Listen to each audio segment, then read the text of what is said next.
practitioner student. Can you tell me your name and date of birth? Cashlyn Garina, I forgot. What's your birthday? July 31st, 2008. Wonderful. Okay, I'm gonna wash my hands, and do I have your permission to video this exam? Of course, yes. Okay, perfect. So we're gonna do the cardiovascular exam first. I'm first going to start with your blood pressure. Okay. We're just gonna verbalize that we're taking the blood pressure. We would take it on both arms. We would first have you lying, and then we'd do it sitting. You don't have to actually do it, it's fine. So we're just gonna verbalize that. Next, we're gonna do the jugular venous pressure, the JVP. So I would put you at a 30-degree angle, so you can actually lie down for this one. Okay. I'm just gonna move this pillow, yep, and just Okay. lay back a little more up than that. Okay. Perfect. Okay, so since Cashlyn is young and healthy, I wouldn't expect for her jugular vein to be distended, and obviously I don't see any pulsation up here. I could use some tangential lighting if I wanted to, just to see any pulsations, but I do see the pulsation here at the suprasternal notch. So what I would do is take like a straight object, I'm just gonna use my pen, and I would measure from that, and I have about 1 centimeter, so normal is less than 3, so her JVP is normal. You can sit up for me, Ashley, thank you. Okay, and next I'm gonna sit next to you for a second. Okay. I'm going to palpate her carotid arteries on both sides. Perfect, so be a +2 for me. Same here. And then I'm just gonna auscultate. You doing okay? I'm doing good. Okay, first I'm gonna do the diaphragm. You can just breathe normal.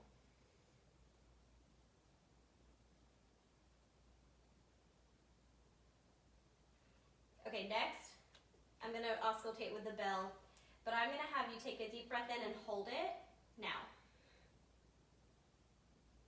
And you can release. No bruits notice. And same. Okay, again, no bruits, perfect. All right, so that's it for our carotids. Next, we're gonna move on to our inspection. So I'm gonna inspect her sternum for any deformities or abnormalities. Everything looks good there.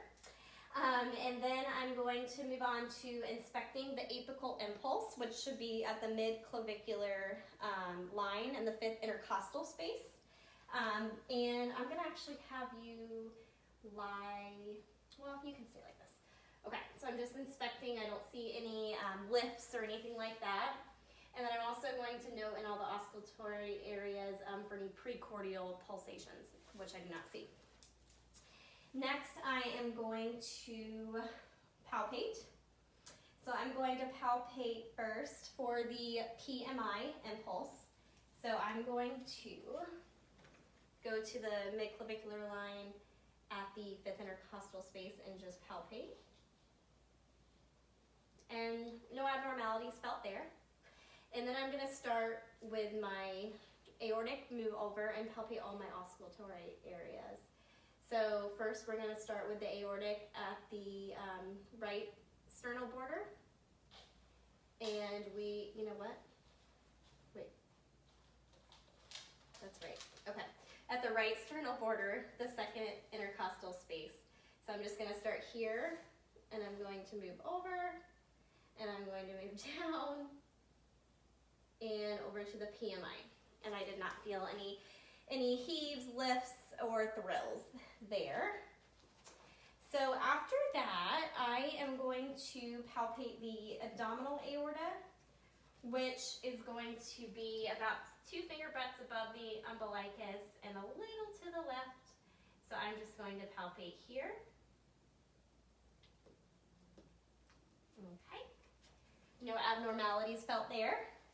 And after this, I'm going to auscultate. So it'll listen to you now, okay? So first I'm going to do the aortic valve.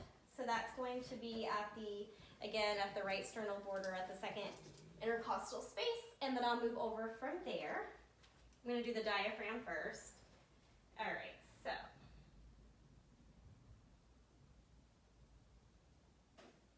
And then I'm going to go to the pulmonic, Erb's point,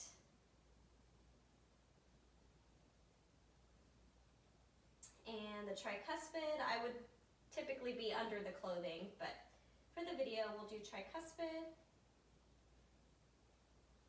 and the mitral. And then we'll do the same with the bell. So we'll do aortic, pulmonic, Erb's point, tricuspid, and the mitral. I'm also going to auscultate for any physiological splitting. So I'm going to have you take a deep breath in when I tell you. Okay. And we will. Why is this not working? Okay. All right, take a deep breath in. Okay. So I did not hear any physiological splitting, but if I did, that would just be a split of the S2. Best heard with inspiration when the aortic and the pulmonic valves are closing and they're heard at separate times. So that's that. I'm going to auscultate your abdominal aorta. So same place I touched earlier, I'm just going to, and then we'll do the bell.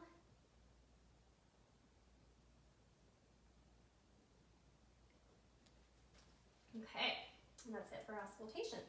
Now we'll move on to your peripheral exam.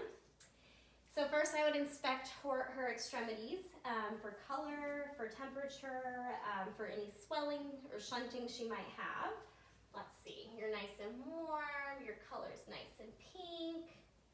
Let's look here. And perfect. Okay, so I'm gonna feel your pulses, okay? So I'm gonna feel your wrists here. So I'm gonna check her radial pulses. And I would grade them a +2. I'm gonna feel the brachial, +2. Okay, and then if you want to lay back for me. Okay, so then I'm gonna feel, typically I would feel under the clothing, but for the video we'll do above. So I'm gonna feel the femorals. And then I'm gonna also auscultate those. First with the diaphragm.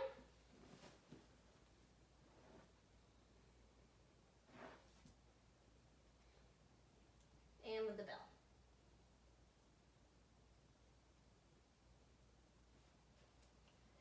All right, I'm gonna move on to popliteal. So I'm going to feel back here. Okay, and I graded the femorals a +2 as well. Popliteals would be +2. And then we're going to do the dorsalis pedis, the pedal pulses, bilaterally.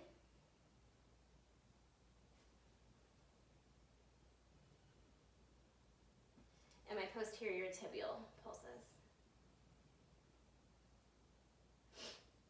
Okay, last thing I'll check for is my calf refill on my fingers and my toes. Perfect, less than 3 seconds. And let's take your little sockies off.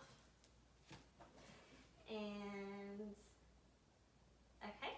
And then I'm just gonna inspect her fingers for any clubbing, cyanosis, splinter hemorrhages, or tar staining. None of which I see. All right, you are all set. Thank you, Kashlyn. Thank you.